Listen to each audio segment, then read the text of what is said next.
शिवाय नमस्तुभ्यम। जितिया व्रत, ये व्रत कुछ ही जगह किया जाता है, बिहार में खास तौर पे किया जाता है। ये व्रत संतान की दीर्घ आयु, लंबी आयु के लिए किया जाता है। आइए जितिया व्रत में कौन से विशेष मंत्र का जाप होगा इसके बारे में जानेंगे। इससे पहले आप लोगों को बता दूं, जितिया व्रत 14 तारीख को किया जाएगा। 14 सितंबर रविवार अष्टमी के दिन इस व्रत को करती हैं माताएं अपने पुत्र की लंबी आयु के लिए। इस व्रत में भगवान भोलेनाथ, भगवान श्री कृष्ण और माता पार्वती की पूजा होती है। आइए, बहुत से विशेष मंत्र है, इसमें मात्र एक मंत्र के बारे में बताऊंगी।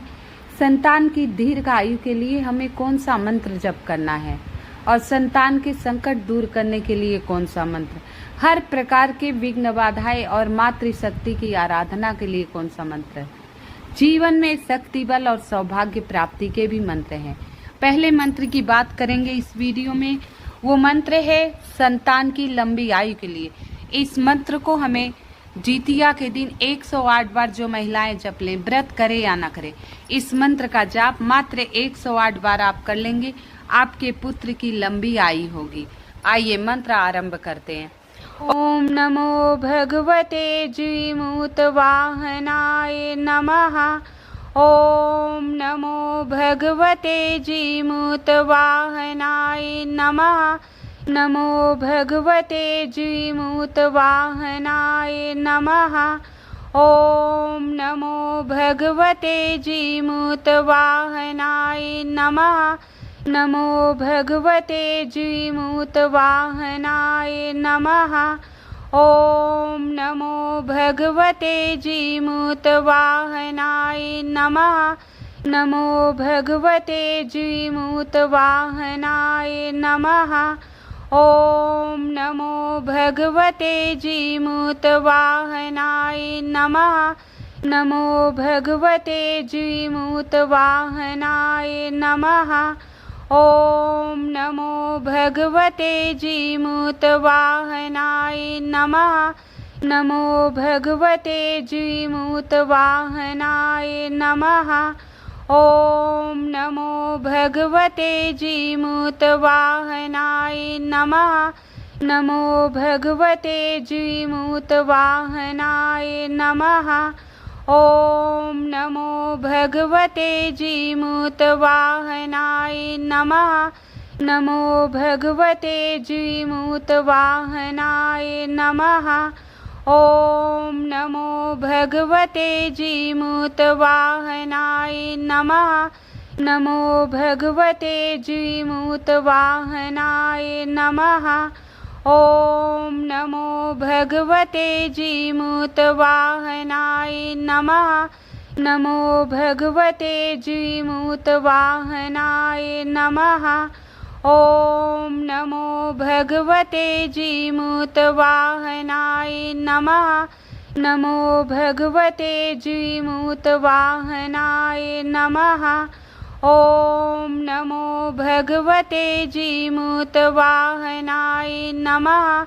नमो भगवते जीमूत वाहनाय नमः। ओम नमो भगवते जीमूत वाहनाय नमः। नमो भगवते जीमूत वाहनाय नमः। ओम नमो भगवते जीमूत वाहनाय नमः। नमो भगवते जीमूत वाहनाय नमः।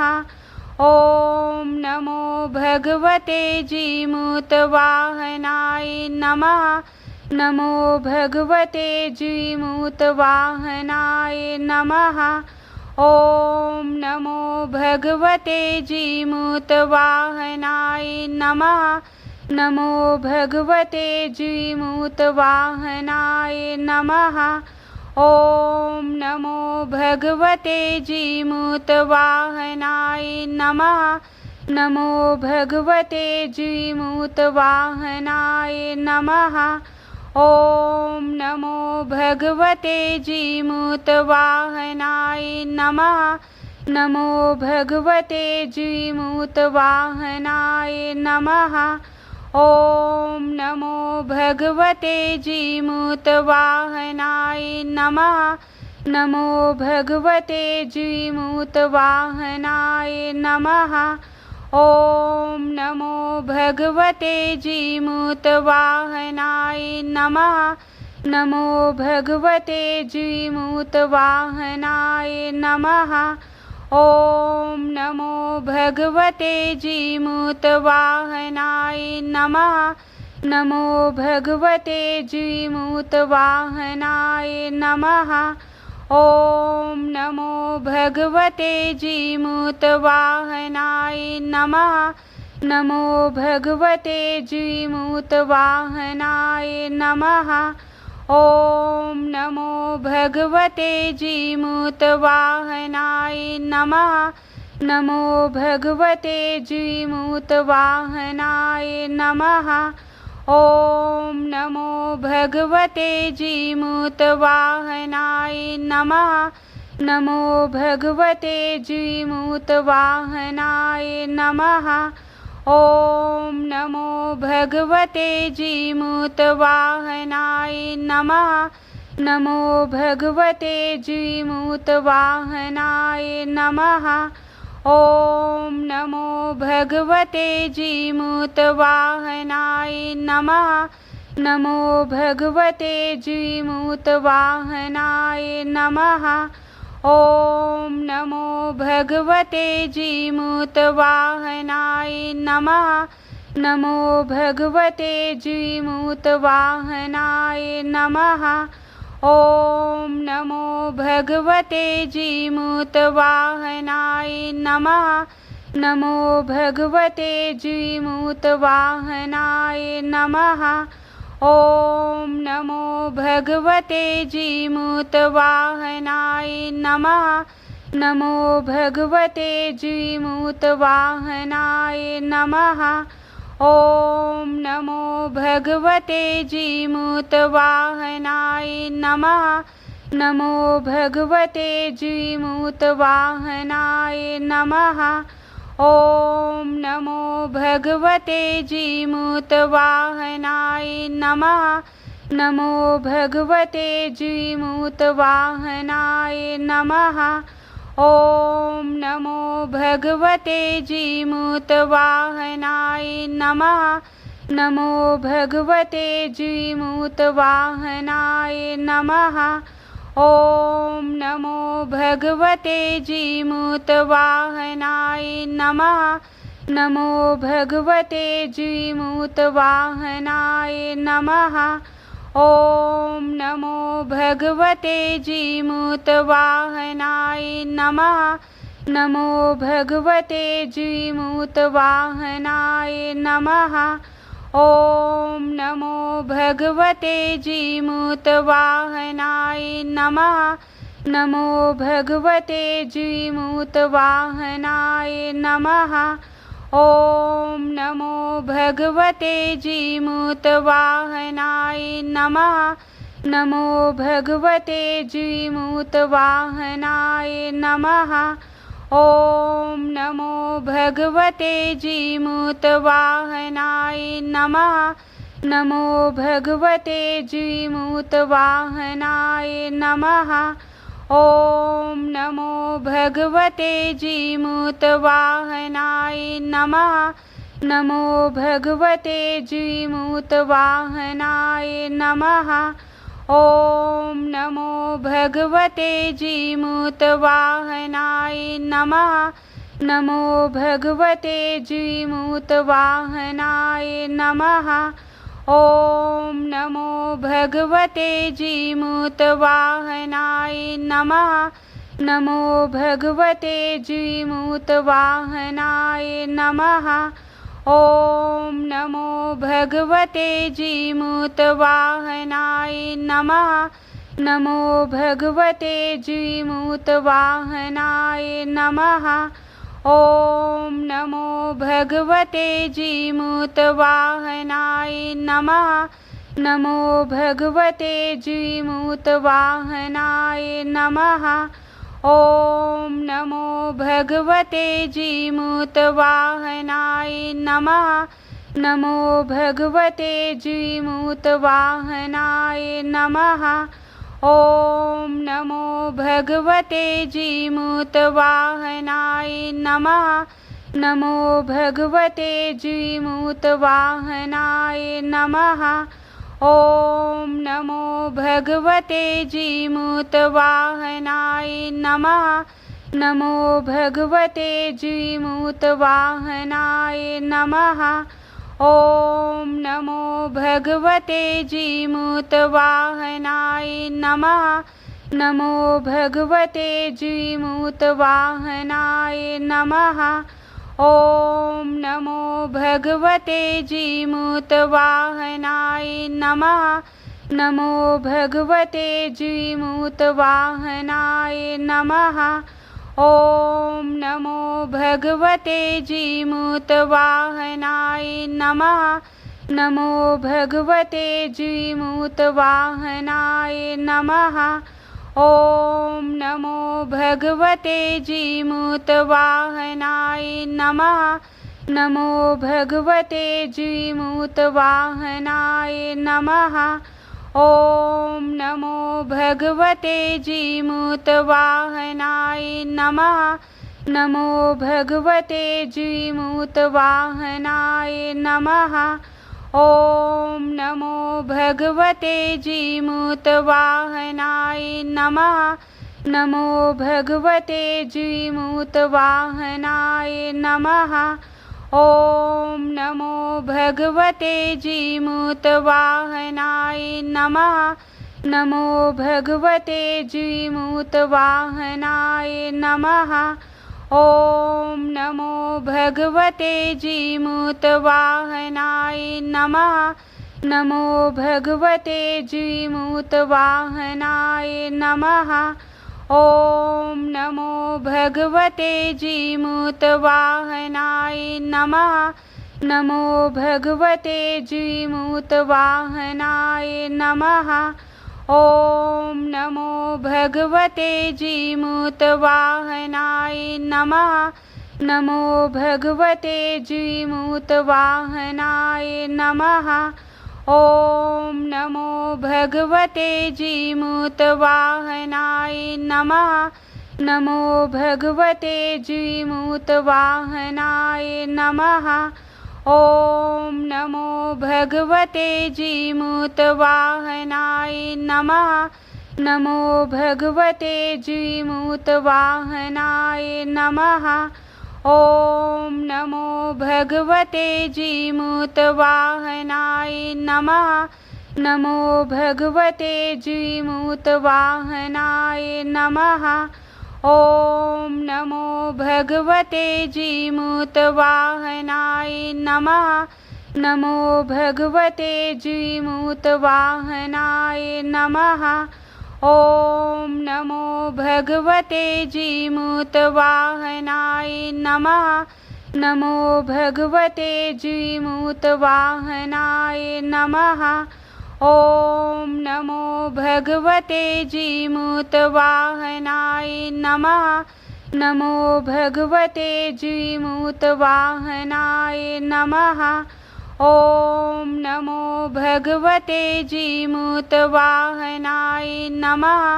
नमो भगवते जीमूतवाहनाय नमः। ॐ नमो भगवते जीमूतवाहनाय नमः। नमो भगवते जीमूतवाहनाय नमः। ॐ नमो भगवते जीमूतवाहनाय नमः। नमो भगवते जीमूतवाहनाय नमः।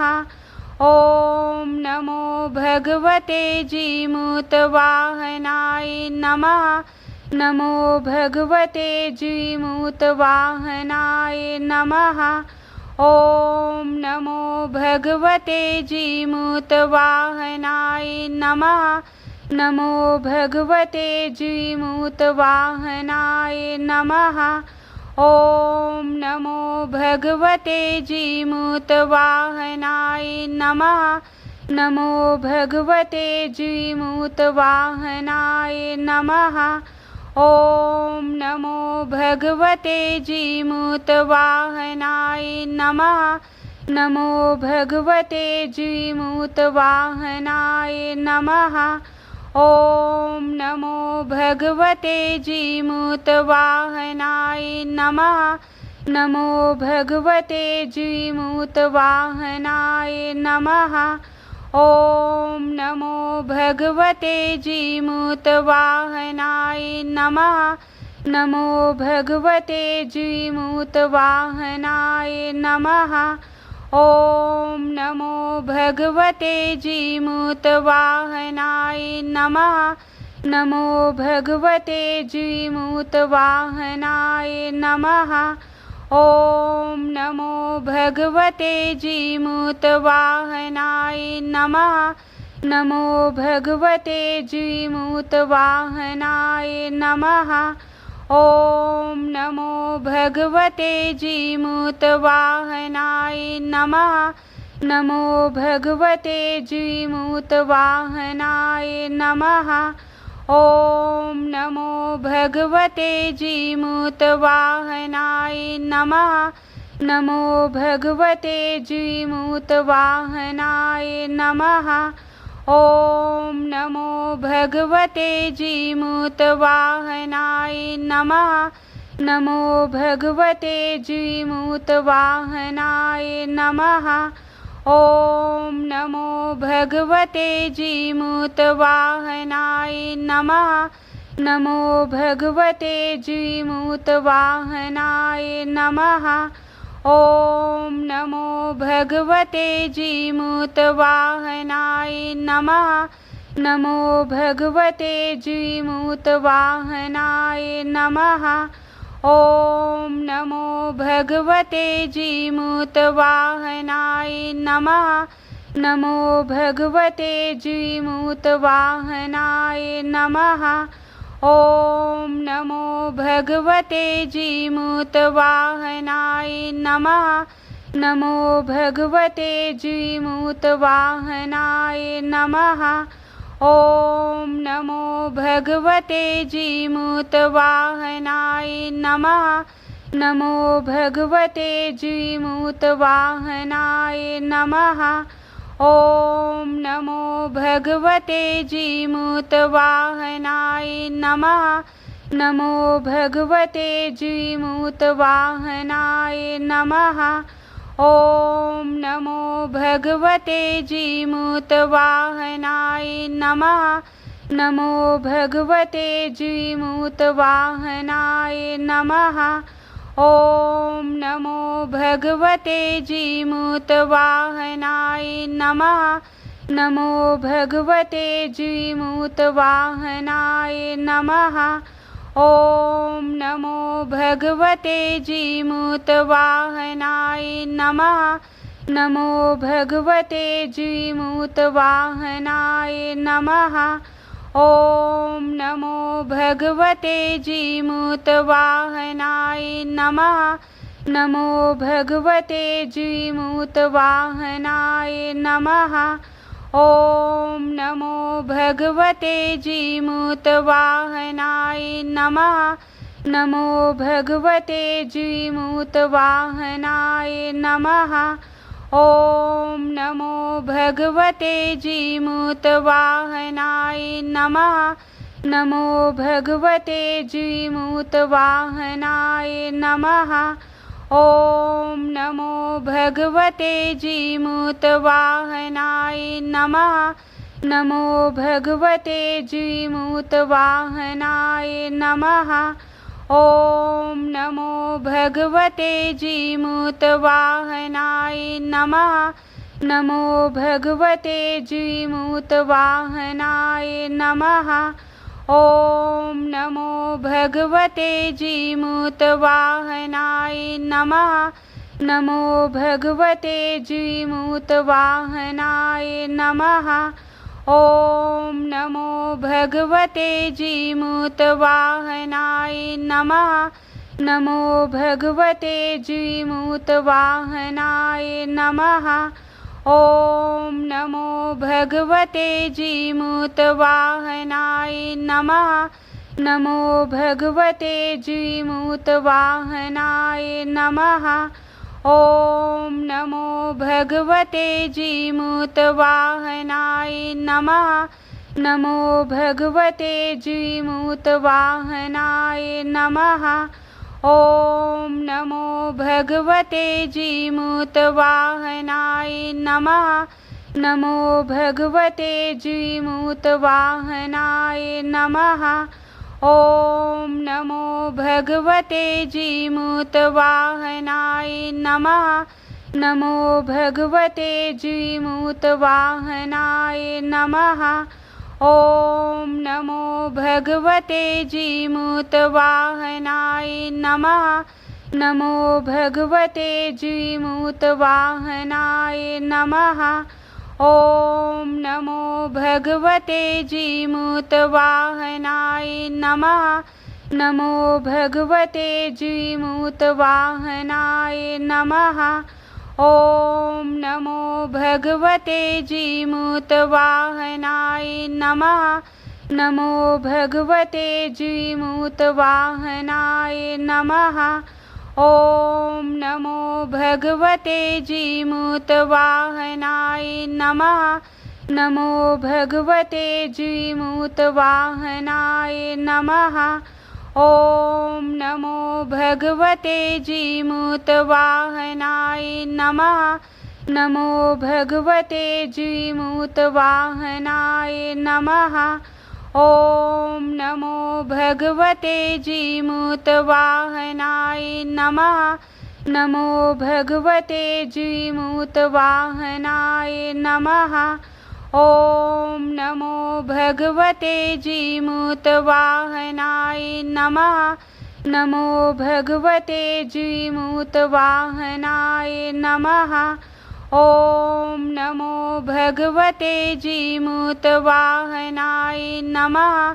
नमो भगवते जीमूतवाहनाय नमः। ॐ नमो भगवते जीमूतवाहनाय नमः। इस मंत्र का 108 बार जाप करें या सुने। ये संतान की लंबी आयु के लिए होता है। ये जीत या व्रत साल में एक बार आता है। अश्विनी मास की अष्टमी को, अश्विनी माह की अष्टमी को, यानी क्वार के महीने में पितरपक्ष जब चलता है, पितरों का दिन।